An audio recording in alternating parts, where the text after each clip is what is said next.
Coffee of my dreams. I wish that this moment will never Guys, end. welcome to the panel on ballot access. Thank you for coming. I know you had a lot of other good choices, so you have to be seriously interested in this topic. So that's awesome, and I think it's a really important topic.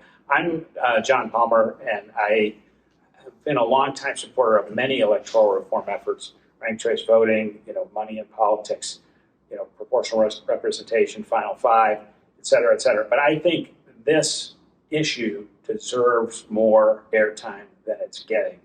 And that's why I convened this panel.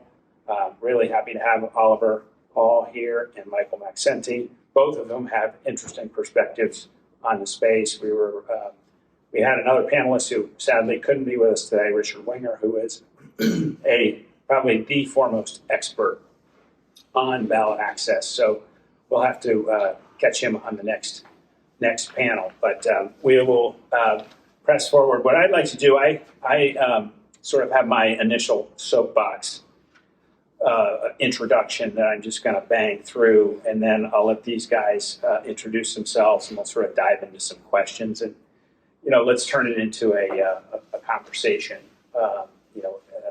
And just go back and forth once we get into the questions. So as I said, many of us in the reform community are here at the conferences like this one because we believe the political arena needs more competition than the two major parties offer. I've convened this panel today to talk about an underappreciated barrier to competition, ballot access. Ballot access refers to a person's ability to become an official candidate in an election, to be placed on the ballot, or to a minor party's ability to put its candidates on the ballot. Ballot access laws are typically passed by state legislatures, by elected members of the two major parties. Many feel that this is two foxes guarding the henhouse. Minor party candidates or independents often face onerous petitioning requirements, Byzantine rules, high numbers of signatures to gather with a very short time window, strict processes to validate signatures across counties, etc. Major party candidates can usually avoid these difficult requirements. Richard Winger has devoted his professional career to reporting on ballot access in the United States. He publishes Ballot Access News. I love it. I read it every month. It's very reasonably priced. I urge you, if you don't subscribe already, please subscribe. We hope to have Richard with us today, but he was unable to make it at the last minute. We're sorry for that. If Richard were here, he would regale you with facts of states that have gone decades without a single minor party or independent candidate qualifying for the ballot. Richard would tell you that 33 states have ballot access laws that effectively block outside candidates from the ballot. The spoiler effect that is present with plurality outcome elections does a good job of dissuading voters from voting for that third choice already. But the major parties don't want to leave anything to chance. They want a belt and suspenders approach to limiting competition. They want to shut out the competition entirely rather than relying on the spoiler effect to do their bidding. And while the two major parties don't agree on much, they do agree on limiting competition, and they are good at it. Consider that the Green and Libertarian parties each expend an inordinate share of their resources just to become qualified as a bona fide party in as many of the 50 states as possible. Onerous laws make these two minor parties fight for their very survival. This movement is doing its best to remove the spoiler effect with tools like ranked choice voting. Those efforts are necessary to allow competition, but not sufficient. Consider Maine. It has ranked choice voting, but terrible ballot access laws. As such, outside candidates in the minor parties still struggle to get on the ballot. California has a nonpartisan primary, but still onerous rules for qualifying as a party, as Michael Maxsenti will tell you today. Running under a qualified party label offers significant advantages for campaign finance in the state of California. Fellow reformer Neil Simon describes in his book when he ran for U.S. Senate in Maryland as an independent, he had to run a Byzantine marathon of signature gathering to qualify for the ballot. while competing major party candidates didn't have to do anything. The list goes on. The courts are our only remedy to onerous ballot access laws, and they have generally sided with the duopoly. More about that from Oliver Hall today. There are just 2 national professionals in the entire country dedicated full time to improving ballot access. 2. Oliver Hall is here today as one of those 2. Richard Winger is the other who wanted to be here. But my point is, we need an exponential jump in the resources applied to this problem. Ballot access needs to be on the big stage of election reform, right there with ranked choice voting, open primaries, gerrymandering, campaign finance reform, open the debates, proportional representation, the list goes on, but ballot access needs to be on that big stage, and it is not today. Okay, time for me to climb down off my soapbox. We are lucky to have Oliver Hall and Michael Maxsenti here to impart their wisdom on the topic. Oliver Hall is with the Center for Competitive Democracy and is dedicated to fighting the legal fights for ballot access. Michael Maxsenti is here representing the Common Sense Party in its journey to become a new and viable party. Thank you both for coming. Let's start with each of you briefly introducing yourselves. Okay, thank you. Thank you, John. Yes, I'm Oliver Hall. I founded the Center for Competitive Democracy in 2005, right after graduating from law school. Our mission, broadly speaking, is to strengthen American democracy by removing barriers to competition. In practice, over the years, what that has mainly meant is doing ballot access litigation, bringing constitutional challenges to ballot access requirements enacted by state legislatures. I confess that I knew very little about this until as late as about 2004. And I think that's maybe true for a lot of people, including people here at the summit.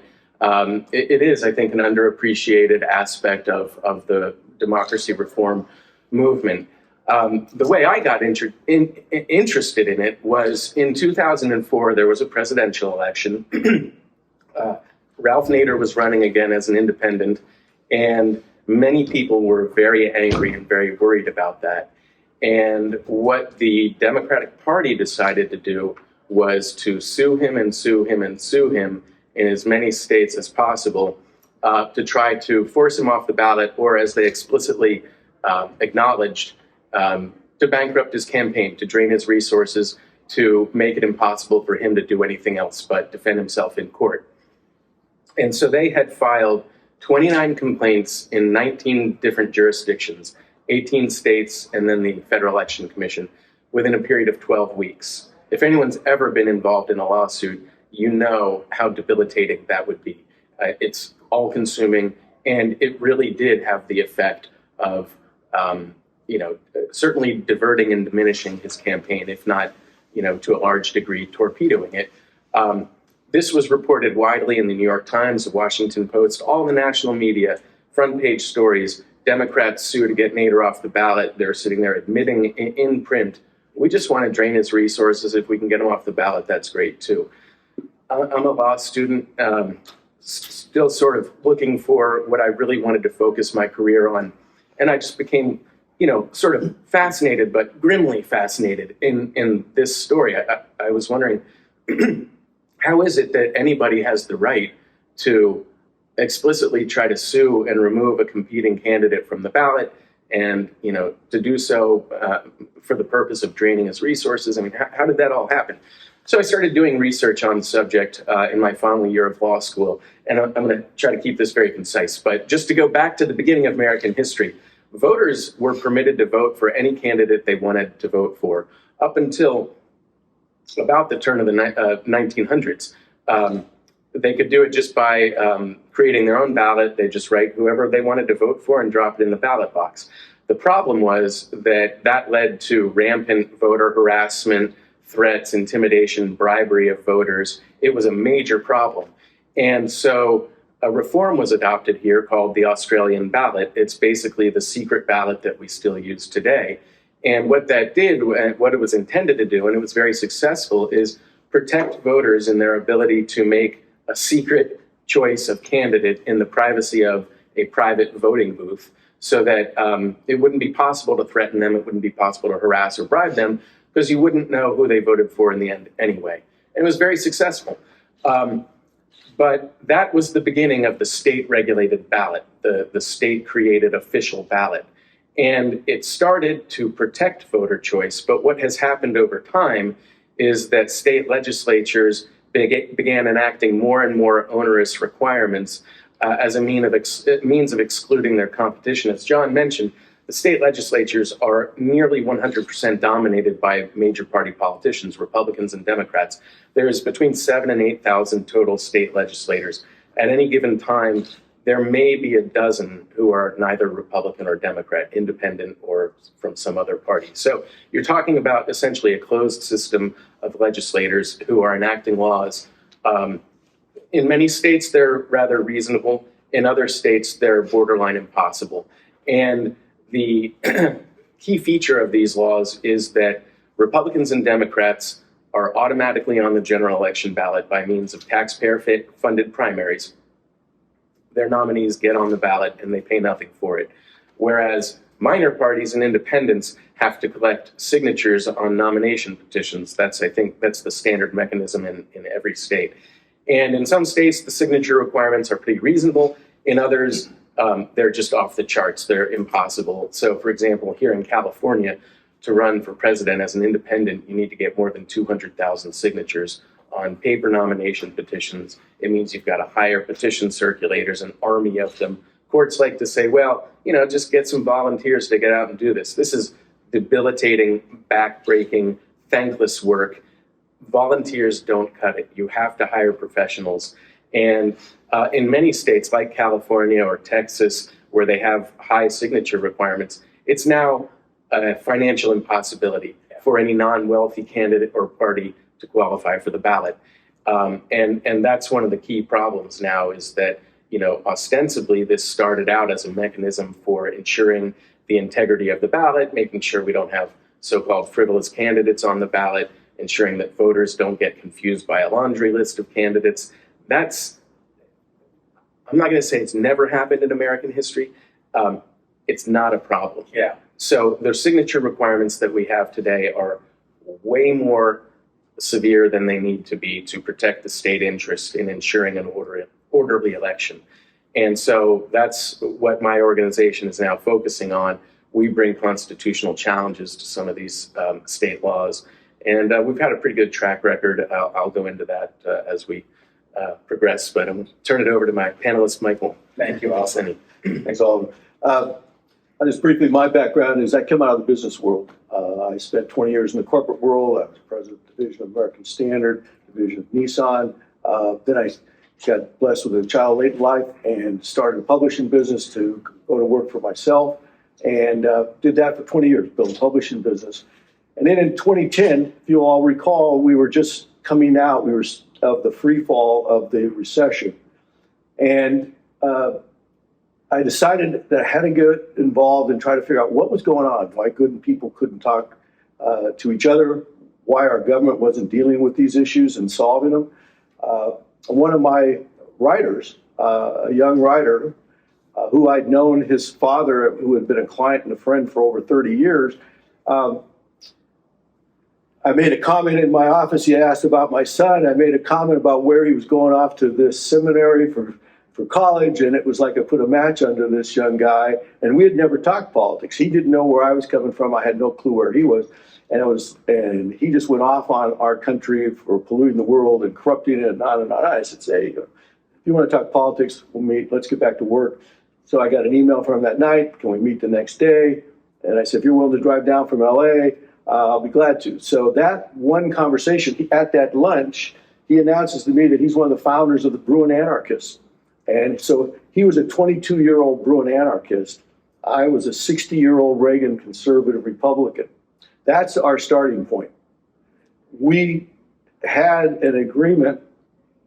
We made an agreement during that lunch because we started to get right away under the surface of misunderstandings of words and meanings and things, that we started to see that we really actually shared a lot of values the same. So we agreed to meet next Friday. So that and we would exchange information. He would send me stuff and I could send him, but we would not comment for a week till we met again. We moved him from Fridays to the weekends, so we didn't have time limits. They have to get back to work, and he have to go back through the traffic to LA from Orange County. And that led us, a lot of other things that I won't get into, but led us to start a nonprofit called Rebellious Truths. So in the end of 2010, we started a nonprofit, he and I, called Rebellious Truths, which the mission statement was, and it is still to me to this day, is to galvanize, organize, activate the millennial generation and others to the long-term, to create a responsible revolution to reform our political system. And that key word there is responsible. So that led me on a long journey to work with Ross Perot and a whole host of things, which led me to the Common Sense Party, because in 2019 actually, after being approached by the two original founders of the Common Sense Party, Tom Campbell and John Pimentel, which I had said, thank you, good luck, I'm staying on the national work. A quote from Buckminster Fuller that a friend had shared with me who worked with him about, you can't fight the existing reality to change it. Create a new model that makes the existing models obsolete. And that played on my mind with what Tom and John had asked me about with the Common Sense Party. And then John reached out to me again after they first launched the original website in September of 2019, and I read it, and he said, can we talk? And we talked, and we met with John, and I said, you know what? Create that new model. Create that innovative new model of a political party that, as John Opacek earlier talked to, that is where the people are today, which is a truly open, independent thinking, open-minded, inclusive party that doesn't have an adherence to orthodoxy, that has an adherence to principles. And as others alluded to earlier today, principles of fairness and integrity and all these. And that's what the Common Sense Party is about, is creating that party of today that reflects the thinking of most Americans. And that's what the Common Sense Party is about, and that's what I'm doing. And how many years have you been working with the Common Sense Party? A little over 3 years. 3 years, okay. And, but I've been on this since full-time. I sold my publishing business in 2014 to devote full-time to this effort. So I've been on it 8 years full-time. Great, we'll come back to that. So briefly, how much of a factor do you feel preventing competition outside the major parties? How much ballot access restrictions responsible for preventing that competition relative to some of the other forces like plurality outcomes, money, etc.? Where do you think it stacks up, each of you? One minute answer each. So it's hard to compare it to the other factors. I mean, this is all part of a complex web, and I will just say I think it's obviously fundamentally important, and I will say it's sufficient to exclude competition. And you see it in what I mentioned about the Democrats' effort to suppress Nader's candidacy. It succeeded. Flash forward 15 or close to 20 years, and I litigated the very same issues brought by, and I don't mean to pick on the Democrats because the Republicans do it too, but just to show how this is now operating in the real world. The Green Party of North Carolina contacted my organization because they had done everything they needed to do to qualify for the ballot in North Carolina in 2022. They had a candidate for Senate. The Democrats were very worried about this. And so the exact same playbook came out. Democrats started filing complaints in various county boards of elections with the state board of elections saying the Greens tried to get on the ballot by fraud. And then in a sort of a shocking development that I have not seen in my entire time working on this, the Board of Elections in a party line vote declined to certify the Green Party, even though it was undisputed. They had done everything they needed. They got the necessary signatures. They turned them in on time. They did everything they needed to do to qualify under North Carolina law. And the State Board of Elections still voted 3 Democrats against, 2 Republicans for, against certification. And the Greens were not on the ballot for no reason other than the State Board of Elections said, we have questions, we're worried about what you guys did, and they never specified, what is it we're talking about here. So we had to file a lawsuit in federal court, seek a preliminary injunction. The Democratic Party moved to intervene, both the state party and the Democratic Senatorial Campaign Committee. I must say they were represented by the Elias Law Group. They are a major player in Democratic electoral politics, and I think they probably do a lot of good work. I know they do on voting rights and that sort of thing. But it's not all it's not all good. And when they are bringing lawsuits to try to force a party that has done everything right off the ballot based on bogus allegations that are totally unsubstantiated of the party committing fraud and that sort of thing, it is a direct attempt to suppress voter choice. That's what they are explicitly trying to do. They're trying to deny voters the opportunity to vote for someone other than the Democratic candidate. And I will say the Republicans do it too. They've done it to the Libertarians typically in other states. So this is now a tool that the two major parties are actively using in specific cases to deny voters a choice of voting outside the two-party structure. So how important is it? I will just say this.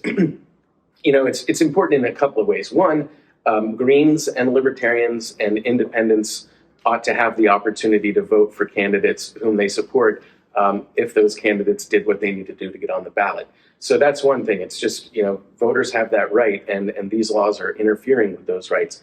But there is maybe a larger, more pervasive sense in which this is a problem, and that is this is a dead hand on our political system.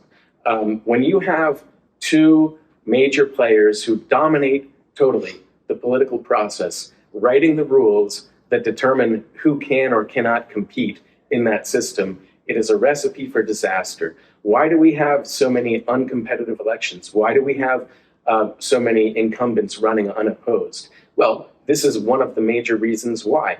Other people don't even have the opportunity to get on the ballot to compete. And I will just say the opportunity to get on the ballot is also so difficult and so resource intensive that if the Greens do get on the ballot in a place like North Carolina, it's an all-encompassing effort, totally drain their resources. Now they're on the ballot and they have no money to run a campaign. And that's also how this functions. So it's a major problem. Any quick comments on that in terms of how much it's suppressing versus other factors? Well, I'll try to keep it brief, but Very brief, please. The issue is all of these great, well-intentioned, issue-based efforts, ranked choice voting, money in politics, on and on you could go. And those were what I thought was the way to go, was break through at one of these levels, that was the solution.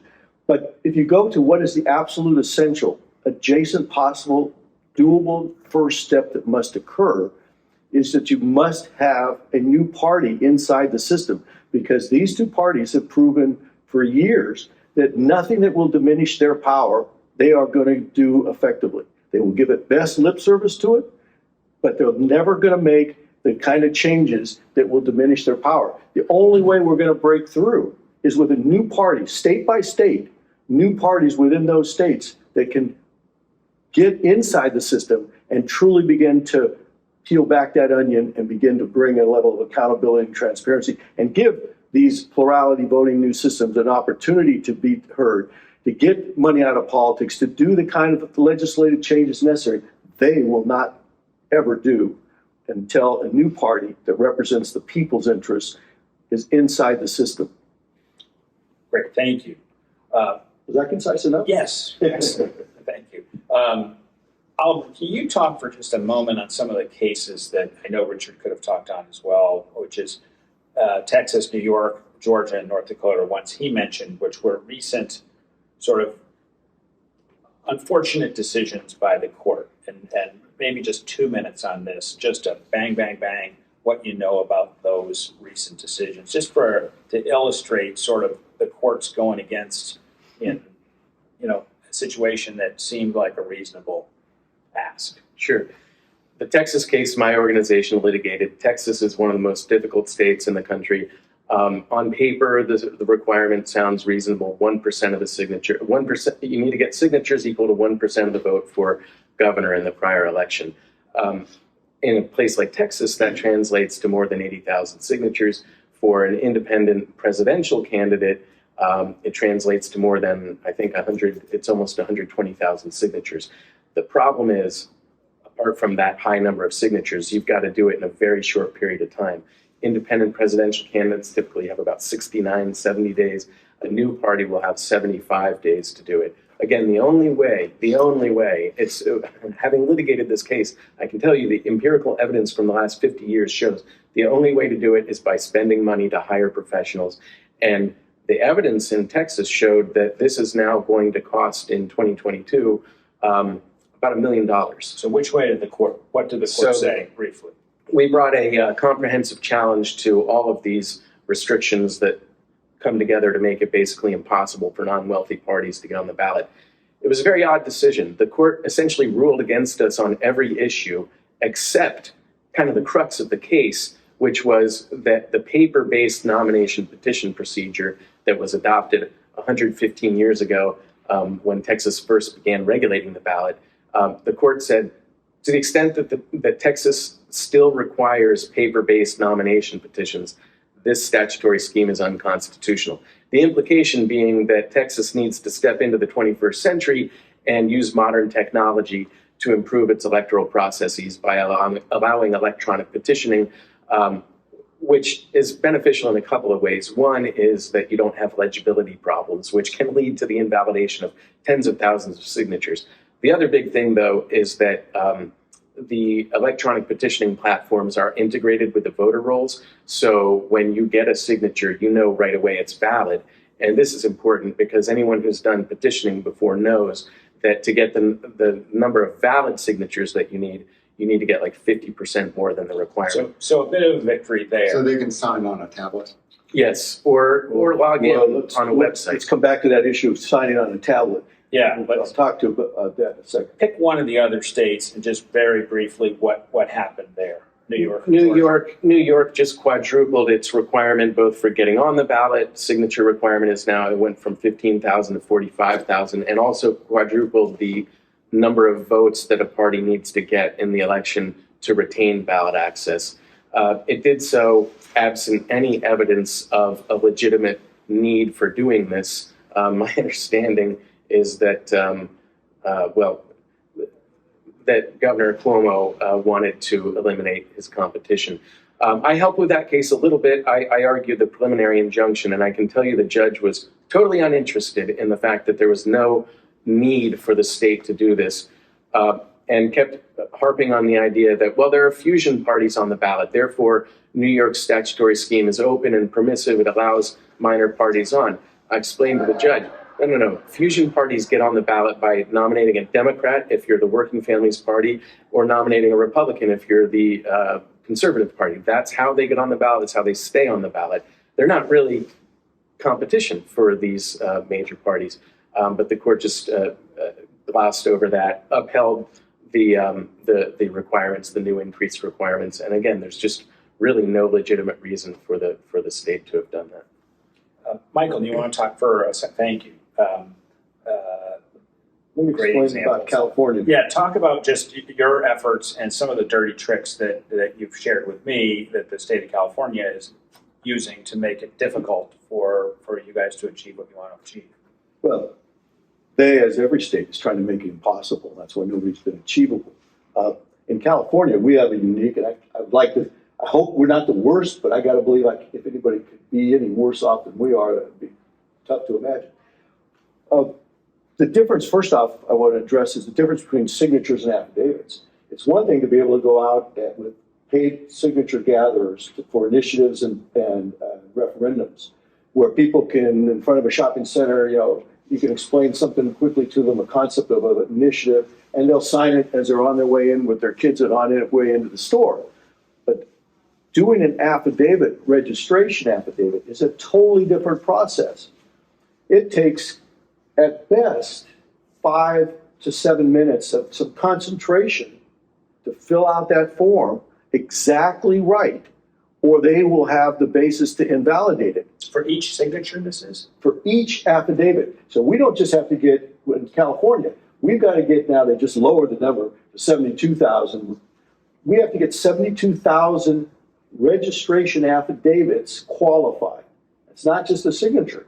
And what they do, and when they undercounted us by 60% of our ballots, I went and met personally with 5 registration of voters, ROVs. And each one, I went through their entire system. Each one had a different set of rules how to do it.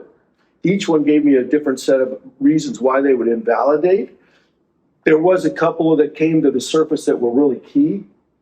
But this issue of an affidavit, for example, to the signature that you mentioned about having a stylus, well, if you sign on a piece of paper, all of us have done that for banks to get a bank account set up, whatever.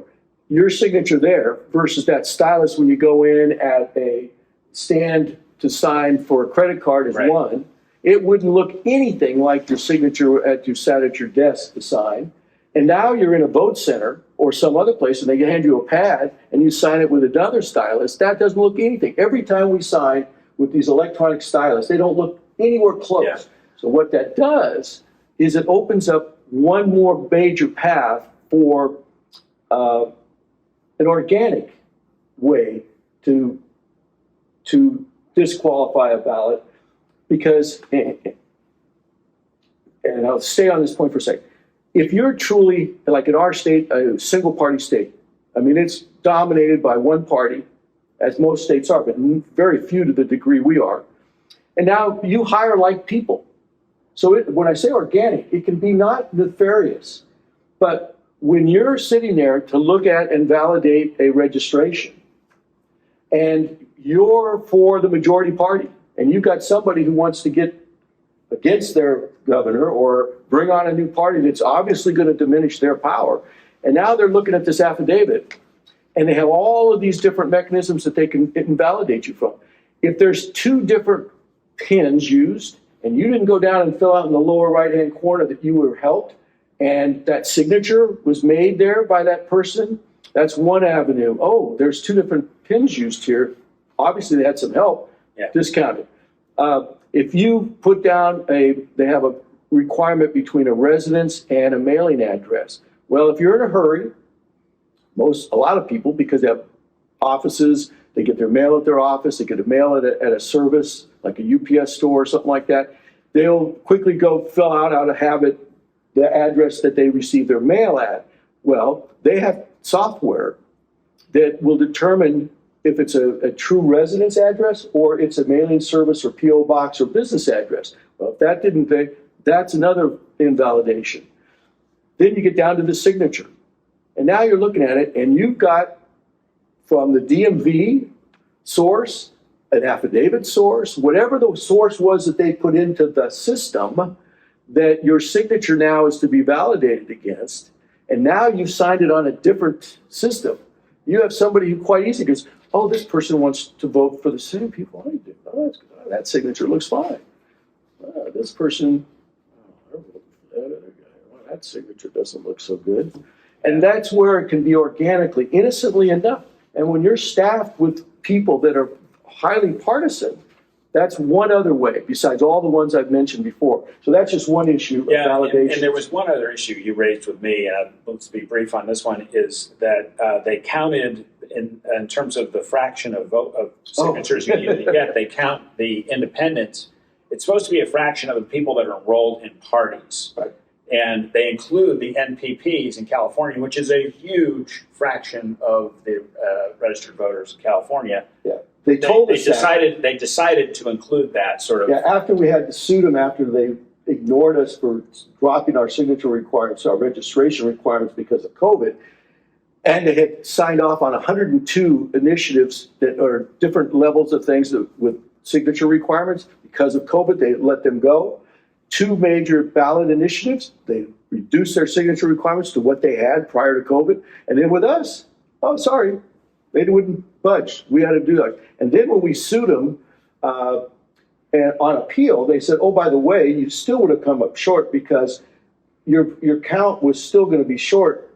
How was it? And they said, oh, well, NPPs, no party preference, are members of a political party, so that Yeah. percentage counts. And then they go, wait a minute. So what I think we're seeing here is it's not just the laws that pertain, it's the execution of those laws by sometimes partisan officials at the state level that are saying, I'm going to interpret the law this way on all those affidavits. By the way, how much of a tolerance, it sounds like, I don't even really know what the affidavit gets them versus a simple petition signature. How much of a more? Well, it's got all your addresses, and they need that specific residence address to assign you to voting precincts. So there's some real valid reasons for it. But you have 58 different counties, each one with different paperwork. The affidavit's the same, but how you fill it out, how they evaluate it is 58 different ones. Yeah, okay. I think we get the idea on that, so thank you. Let's move to, I don't know if you want to talk about the Illinois case just a minute or so. Is that something that would be helpful, do you think, to the gang? Well, it's just another example of a statute that should be held unconstitutional and probably would have been held unconstitutional in this case. We just had the hearing before the Seventh Circuit in the appeal in this case on Monday. Illinois. In Illinois. And so it's a requirement you have to get for candidates for the United States House of Representatives. They need to get signatures equal to 5% of the prior vote in the general election, in the prior election. And it translates to one of the highest signature requirements in the nation. It just so happens that it's so difficult that nobody's been able to do it in 45 years. And that's superseded only by Georgia's requirement, which was just upheld, which nobody's been able to do in 65 years.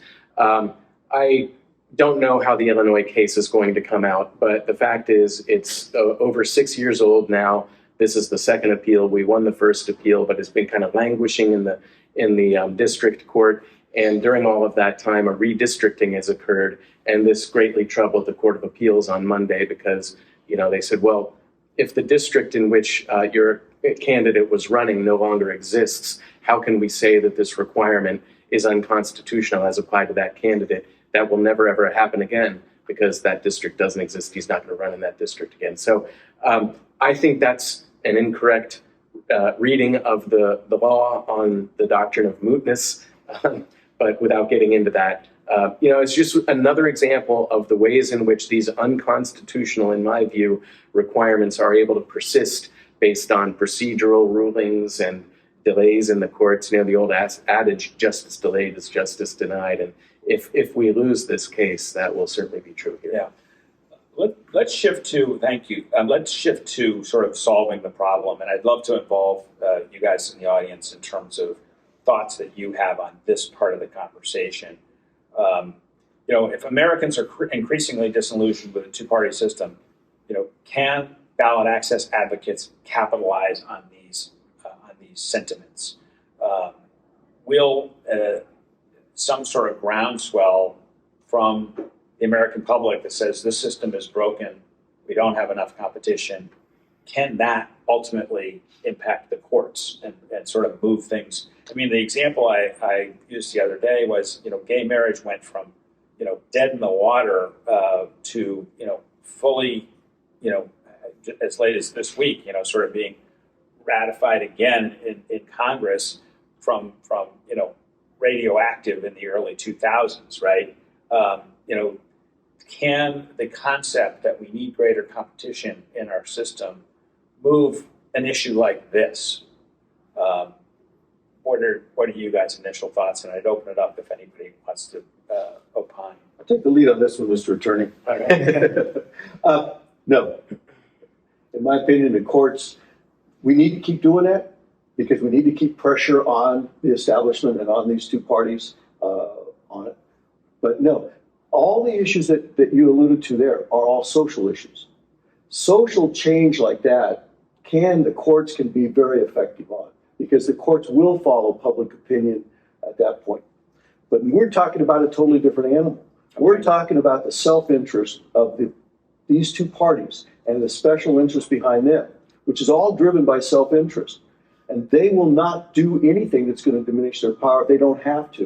And that's why they keep this charade up of these two parties against each other, to keep people thinking that it's the other person's fault. I hear you on the parties. I think I like to hold the courts in a different place, which is it's not necessarily their self-interest.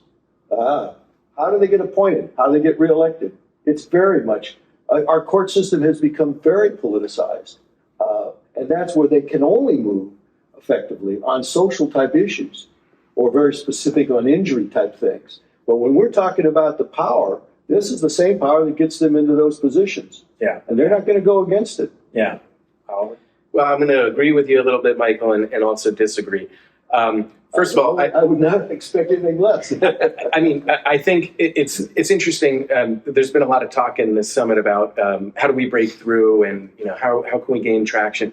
And I think Michael makes a good point that maybe it seems so obvious that I haven't heard it said yet, which is that this system is working the way that two parties want it to work. Right. This is not by accident. So I completely agree with you. I mean, these laws that are more restrictive than necessary in the ballot access context, quite clearly, it's an incumbent protection racket. You could say the same thing about gerrymandering or many other aspects of our electoral system. So I agree with you about that. I would not say there's nothing we can do about it, nothing we can do to bring the courts or public opinion in our direction. But we need a vehicle for doing it. I mean, if we want to make change in any of these areas, there's essentially three broad areas that we can focus on: litigation, legislation, and public opinion.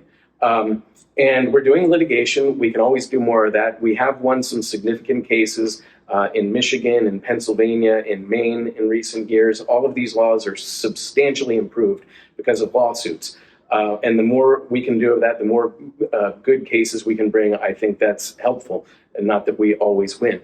On the legislative side, there are ballot access reform bills that can and should be introduced, not only in every state, but federally as well. There ought to be, and there has been in the past, John Conyers, Jesse Jackson Jr., Ron Paul, Justin Amash have all introduced ballot access reform bills that would apply for federal offices. And these things are, ready-made solutions that, they don't go anywhere in the legislature. I understand that. But for example, we had one introduced in Pennsylvania when we were litigating a case there. And this ballot access bill just languished and languished year after year in committee. And then, lo and behold, you win a lawsuit, and suddenly the legislature takes a renewed interest in, here's a ready-made solution. And because they ran out of time in an emergency session, they weren't able to enact this ballot access bill. But what happened was the court took the language from that bill, entered it as a court order, saying this is now Pennsylvania's requirement. And that's the law of the land in Pennsylvania, and has been since 2015 or 16 when the court entered that order.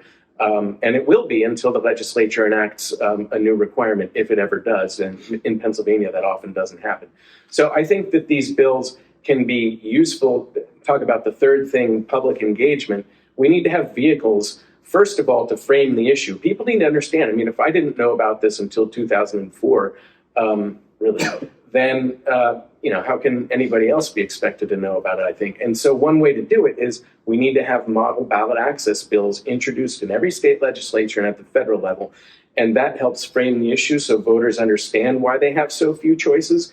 And it also helps drive the agenda so that just like gay marriage or abortion or any of these other hot button issues over the years, voters can go to the politicians running for office and say, where do you stand on free and fair elections? Where do you stand on a bill that will take away your power to exclude your competition for your own interests? How much of lobbying, Richard mentioned lobbying the other day, how much, in your opinion, would lobbying play a part in that last leg of the stool that you just mentioned, the public opinion?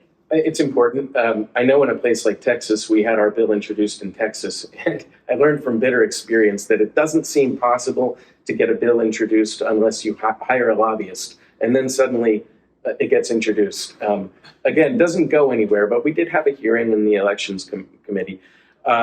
So I think it is important. I run a 501c3, so the amount of resources we can dedicate to lobbying is limited, but we can do some. Sure. And then it also just needs to be a grassroots effort. The bill that was introduced in Pennsylvania, I don't mean to take credit for it. That was done by activists before I ever even filed the lawsuit that we ended up winning there. Now, you mentioned that those were federal laws for federal candidates. What about, in the state of California where you want to get Forward Party or Common Sense Party people, elected to the state legislature?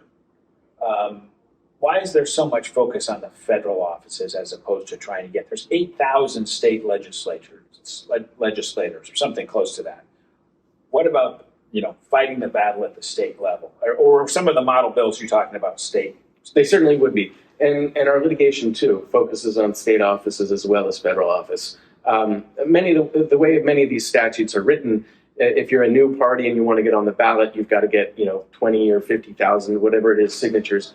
Hopefully, if you qualify and succeed in doing that, it entitles you as a party to put your full slate of candidates on the ballot, whether for federal or state. So, no, I don't mean to minimize. I completely agree. State level offices are important. If you want a list of what those requirements are in every state, I've got quite a few members. That's good. Very good. I want to talk about the movement that we have here at this conference and sort of where ballot access fits in that picture, and where does it need to be, and how can we? And I welcome you guys' comments on this. And how can we get more resources to this through the movement that we're all a part of here?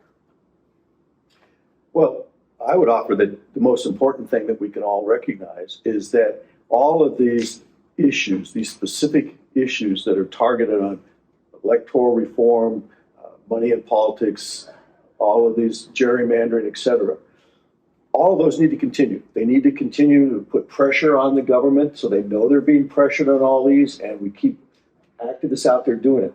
But what I would suggest to every one of the people on these various issues, state by state, is that they need to combine their efforts, not minimize it, but pick an ally in their state that is the most likely to succeed new party that's based on principles, not an orthodoxy. Find those parties. And in most states, there's multiple groups trying to form new parties. In California, there's 9 currently already on the ticket for 2024. There was 16 or 17 that attempted it for 2022. Pick the one that's most likely to succeed and ally yourself with them and tell all of your supporters, continue to work on ranked choice voting, continue to work on money in politics, whatever. But tell your supporters, change your voter registration in California. It's a registration, not a signature, it's just registration. Change your registration in as little as 6 or 7 minutes online or with us to this new party, California to the Common Sense Party. Yeah. And because if they're successful, our pathway to our success is dramatically improved. And without a new party on the inside of the system in California, it ain't going to happen. Yeah.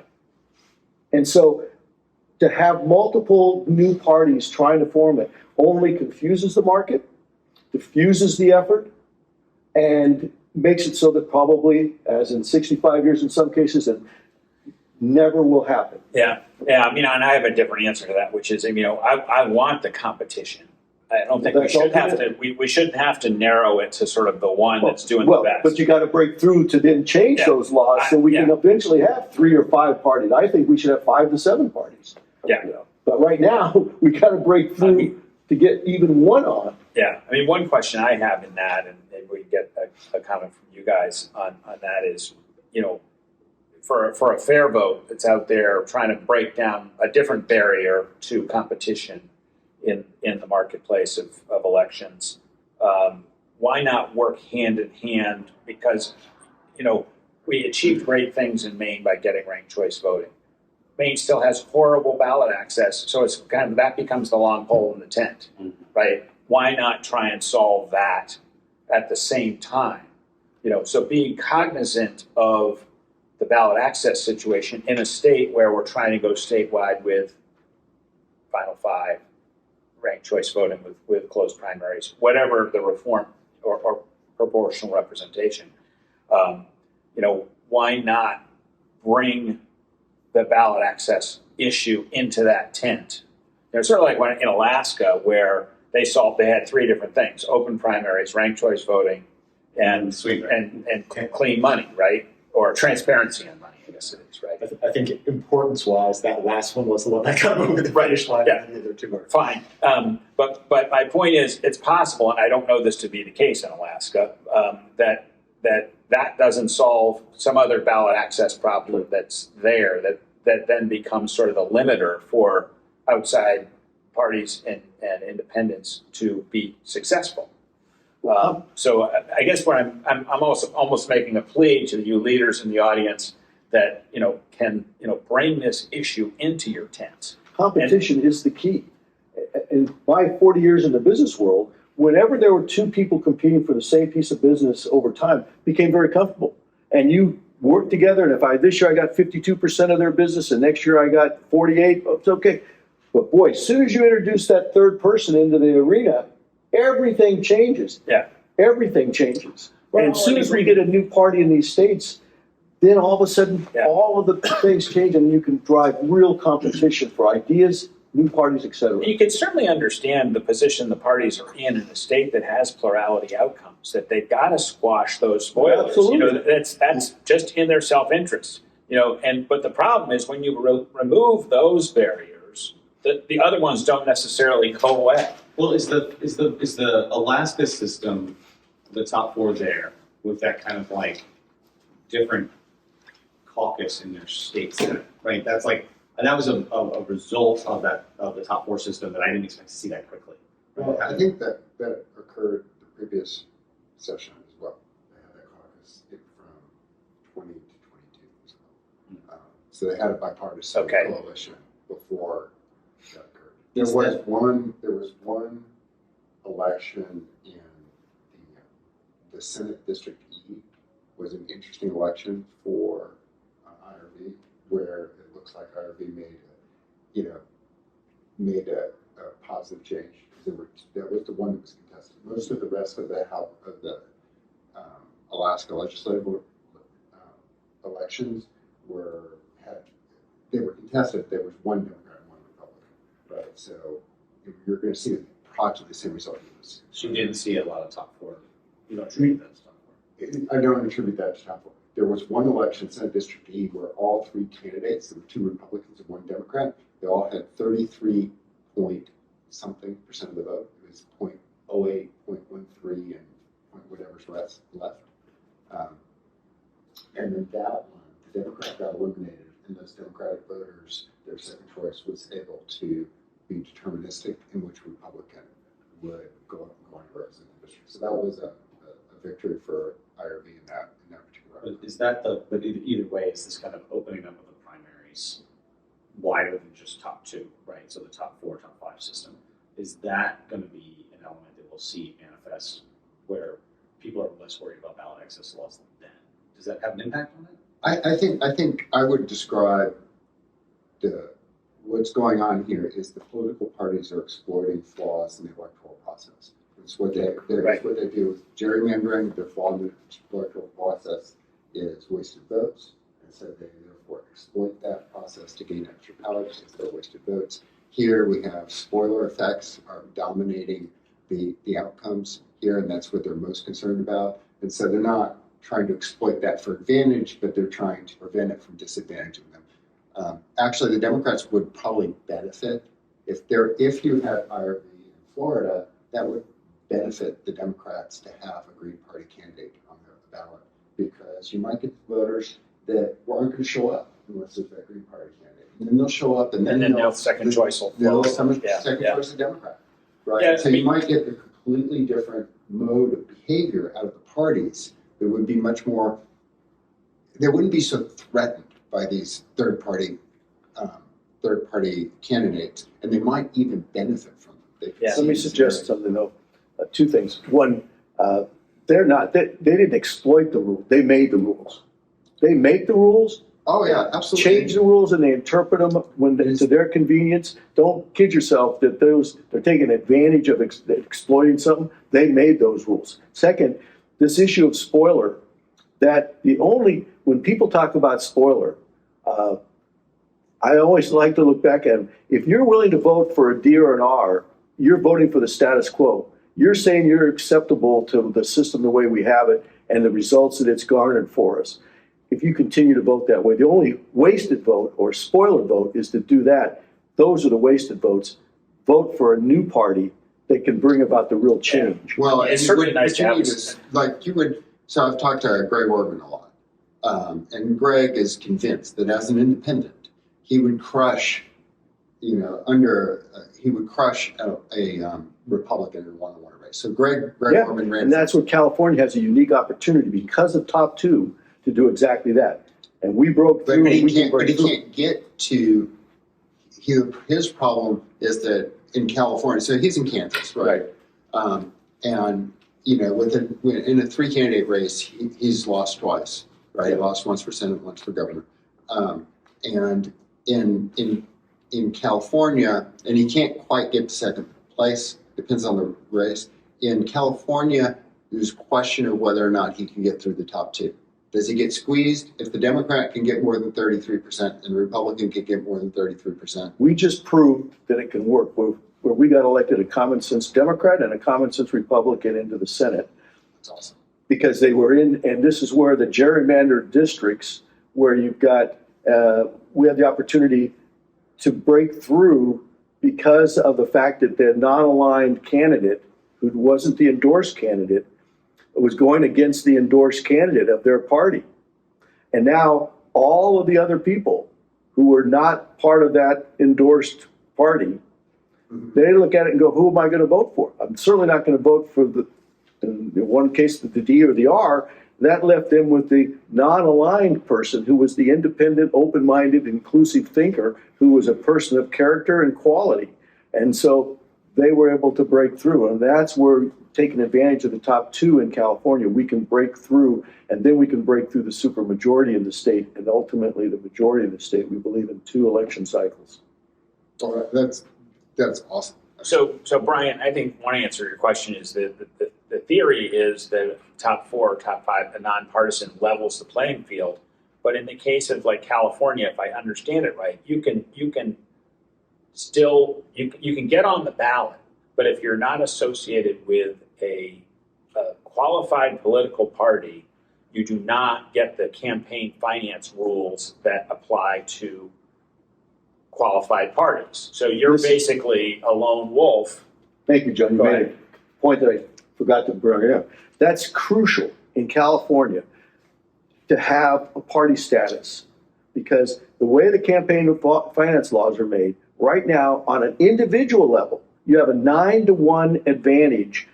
That if you have a friend who's got some means and would want to give you a lot of money, $50,000, you're limited to giving you $2,900 to you, but they can turn around and write a check to a party with you to be endorsed over for another $44,500. That's just on the individual level.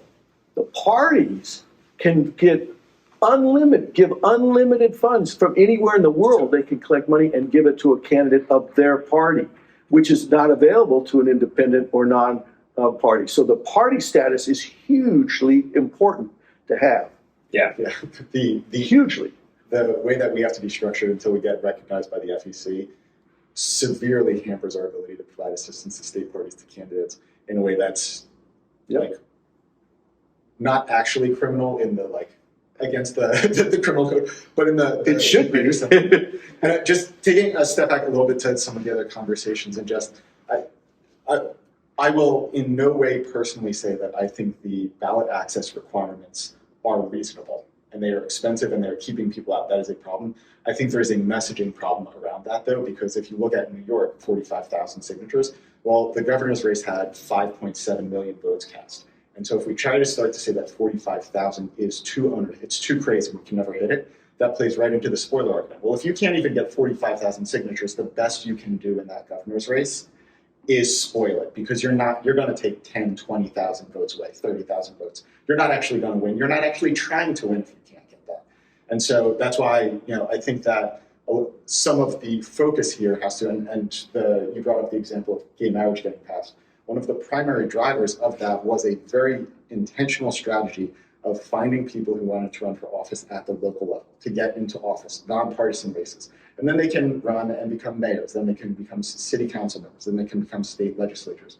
And then all of a sudden, you've got a whole bunch of people in office who started their career with a very specific goal of passing gay marriage. This isn't, and like 2 cycles would be fantastic, but I think that all of these changes, they are 10, 15, 20-year projects where we're gonna have to start getting people who care about this stuff like at a very local level. And instead of Ralph Nader being everybody's view of an independent candidate or third-party candidate who, no matter what we want to believe about Ralph Nader, he is a spoiler in the popular mind. Sure.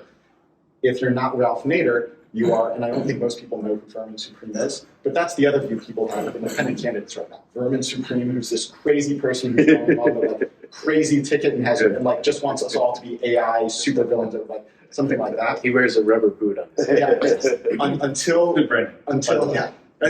I'm talking about it here, despite the fact his name's Vermin Supreme. Until we start to shift that, I'm like, well, my mayor is associating he's an independent. My mayor is a forward-party member. My mayor is a California common sense mayor. They're not weirdos. So I'm going to vote for him for city council, for state leg, for maybe in 3 or 4 cycles, for a house seat here. That's the public piece that we need to start changing on that. I definitely hear you on that. On the spoiler point, I mean, I do fully agree that you've got to have both.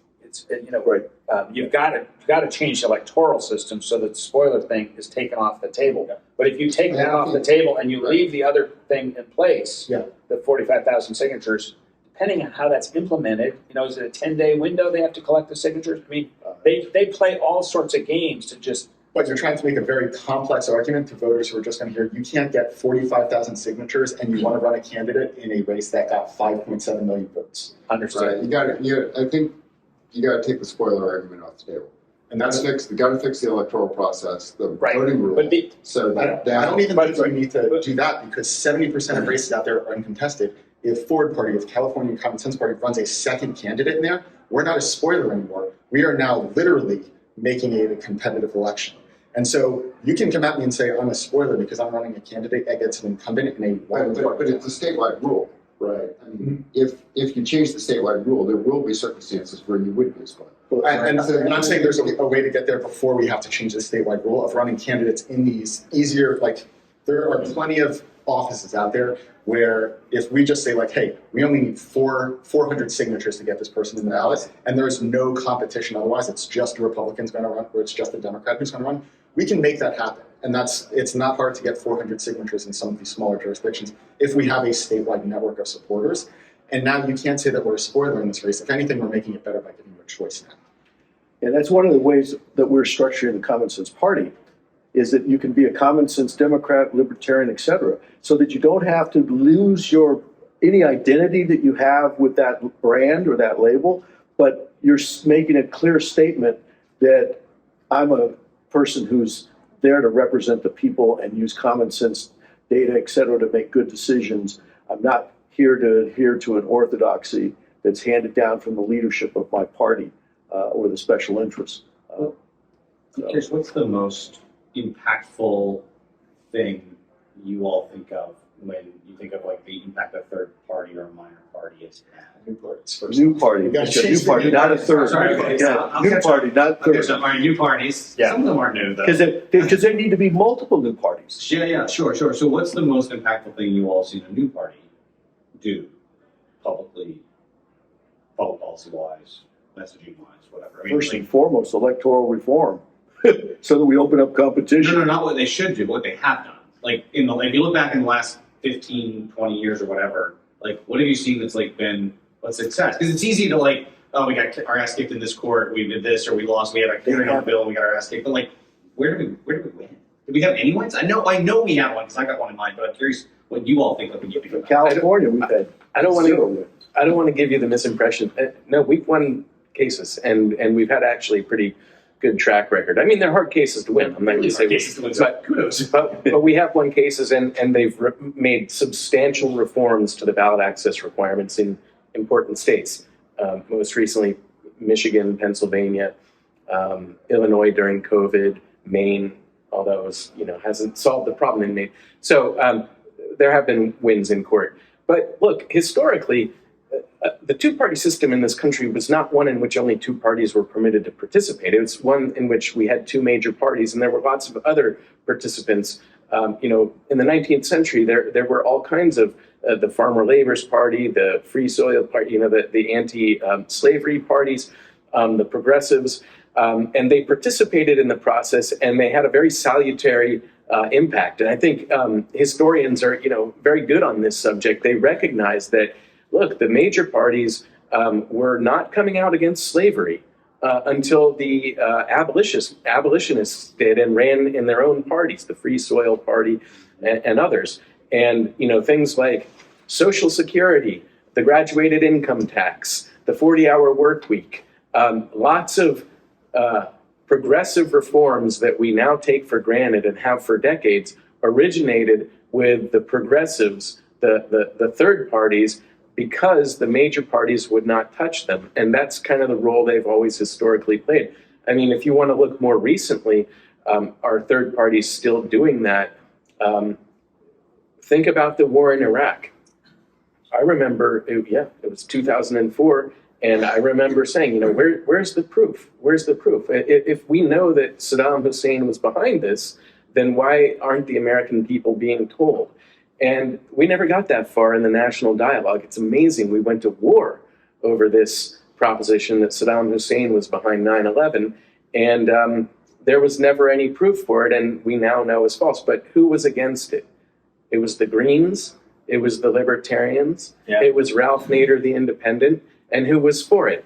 Hillary, John Kerry, all the Democrats almost in Congress, and all the Republicans. So that is the role they can still play and sometimes do still play, but they're being suppressed. I have a different answer to the question, which is until there are people, there are probably 35 to 40 people in 8,000 legislative seats, state and federal, that have something other than a D or an R after their name right now at any given time. And a lot of those people were elected under a D or an R, and then they converted over to being independent or something. Yeah, it's dismal. And until we have victories at the court level, but you don't have victories at the legislative level until there are butts in seats that are not D or R, in my opinion. And, if I had one piece of advice to give to Common Sense Party or the Forward Party, it's run your candidates in places where you cannot even be accused of being a spoiler. There are 4 different states that are effectively top 2. Louisiana is kind of a modified top 2. 3 others, at least. And is Alaska add one to that? I forget. But the point is, go after those, get some wins where you've actually got people in legislatures that have the F after their name. And at the same time, glad to have you guys on board with the ranked choice voting. I know Andrew's a big fan of ranked choice, and he's done a lot for the movement. And I would just ask that, when we're thinking about that, think about this issue too, because it's sort of the silent killer on the side is the ballot access laws that in 33 states, according to the Richard who's not here, is too onerous and are essentially a shutout. I've put a budget together for what we would need if next year we wanted to get on the ballot on every place we can. So I am acutely aware of that. One of the things that we do have in our candidate agreement and our affiliation agreements is on this. So you're preaching to the choir as far as making this a top issue. And how much of it do you can you move the needle with lobbying to change those rules and just appeal to the sense of fairness of the courts? If you can, that's somebody else's role. We're building a party, and to kind of tie this together and answer the question is, I think the most successful thing that any of the new parties have done over the past, let's call it 20 years, libertarians have won several hundred seats. Like they ran a bunch of local candidates. You'll never hear about it because they don't talk about it. I have no idea why they don't talk about it at all. But to your point, get people elected. That's what a political party is supposed to do. That's how you show success. That's how you make people think that you're viable. If Evan had won, it would have been fantastic for the entire movement to just show that you can win without a D or R next to your name. Became close, but he didn't finish it, which is very sad. But we're starting to see a little bit of a sign that the American people are not yet ready to elect somebody with something other than an R or D next to their name, but they're getting pretty close. And the funny thing also that I think a lot of people forget about is we've got a couple of senators who have an I next to their name. They caucus with the Democrats. Yes. Those are out there. And that's another thing that I think some independent candidates have done very successfully is essentially get into one of the major parties in a way that makes everybody forget they're technically independent and then bring the center of gravity of that party in their direction. Because Bernie Sanders, without a doubt, has had a major impact on the trajectory of the Democratic Party over the past 10 years. Last question is, if you had a bunch more resources, Oliver, how would you deploy them? 1 minute, and then I'll let you guys go. Yeah, as I mentioned, there should be a model ballot access bill drafted for implementation in all 50 states, and then one for the federal level. And these should be just introduced, and to the extent that we have resources, we should be not only lobbying behind them, but using it, as I said, as a vehicle to frame the public debate and educate the public about, hey, you want to know why you don't have choices on the ballot? I mean, there's a lot of reasons, gerrymandering, depending on the office, but these discriminatory, anti-competitive ballot access laws are certainly one of the major reasons.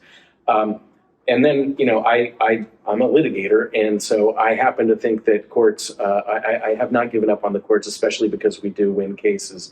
It turns out that we almost have to prove that it's impossible to get on the ballot in order to win these cases, but that's not so difficult in many of these states where it is practically impossible to get on the ballot. Right. If it turns out to be true that it's impossible, then you can prove that in court and you just might win a case. Well, I think if the voting rule weren't so vulnerable to being distorted by spoiler candidates, then the courts might be much more receptive to your arguments. It's right? a hand in glove issue. They're two sides of that same coin. Right. You gotta- So if the courts didn't, if there was nothing on the side of, not only would the major parties not be so determined to keep you off the ballot, but there wouldn't be any. What harm would your presence on the ballot possibly create if there's no instance of the spoiler distorting the outcome? Yeah, which is why I think you got to pair, your issue with his issue. I'll give you my 1 minute. Okay. If I had resources, major resources, I would be expanding our digital rollout that we're just starting on now so that we could go huge, big with that. Common Second- sense party. Common sense party. Second to that is to be able to pay or incentivize real members for the hard grunt work of getting those affidavits done correctly. Because when you have somebody who cares about it, knows about it, they'll take the time to help somebody fill out that affidavit correctly. But that's a lot of grunt work, and it can't be done from strictly volunteers. It's just too time consuming to do it. And there's 72,000 of those is a lot. Yeah. Thank you all. Thank you, Oliver, Michael. Thank you, folks that came. And if you have ideas on how to move the needle on this issue, I think we got to think big and disruptively. If you have ideas, please, you know how to find us. Thank you. Thank you, guys. Thank you. And when you get that model bill, we will pass it along to any legal electors. Okay, we're working on it. Michael, thanks. Thank you all.